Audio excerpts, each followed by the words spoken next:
সত্যের দীপ চোখে জ্বালিয়ে আধারে রাত যাব পেরিয়ে, সত্যের দীপ চোখে জ্বালিয়ে আধারে রাত যাব পেরিয়ে, ভরিব ধরণী হাসিতে প্রেমে আর গান দিয়ে।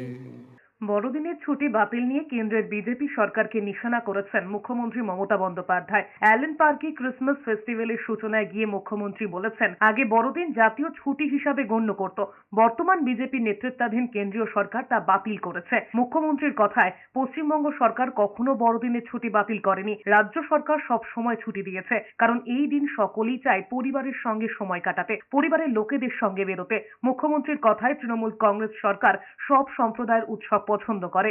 তিনি চান চার্চে যাক, প্রার্থনা করুক। তিনিও 24শে ডিসেম্বর মধ্যরাতে প্রার্থনায় যোগ দেন এবং নিজেকে ভাগ্যবতী মনে করেন। রাজ্যের পালা বদলের পরই পার্ক স্ট্রিটের অ্যালেন পার্কে প্রতি বছর এই ক্রিসমাস উৎসব আয়োজন করে রাজ্য সরকার। মুখ্যমন্ত্রী বলেন, তিনি এই অনুষ্ঠানটি শুরু করেছিলেন, এটা সাধারণ মানুষেরই কৃতিত্ব। সব জেলায় এখন ক্রিসমাস উদযাপন হচ্ছে। এদিকে হাঁটতে হাঁটতেই ক্রিসমাসের নতুন গানের সৃষ্টি করেছেন মুখ্যমন্ত্রী মমতা বন্দ্যোপাধ্যায়। মুখ্যমন্ত্রী জানান, হাঁটতে হাঁটতে গান করে দিয়েছেন। শ্রী রাধাকে দিয়ে একদিনের মধ্যে সুর করানো হয়েছে। ইন্দ্রনীল সেন বলেছেন, 36 ঘন্টা আগে ফোন করে মমতা বন্দ্যোপাধ্যায় জানালেন, সকাল পর্যন্ত তিনি বলছিলেন নানা সংশোধনের কথা, তবে তারপরই গান সৃষ্টি করে ফেলেছেন।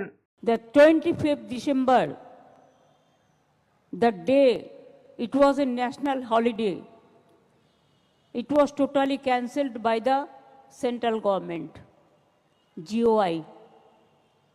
We never do that. In our state, holiday is there because we want that everybody should enjoy that day. They go to their church, they pray. I also used to attend every midnight prayer, 24th of December, and I feel lucky for that.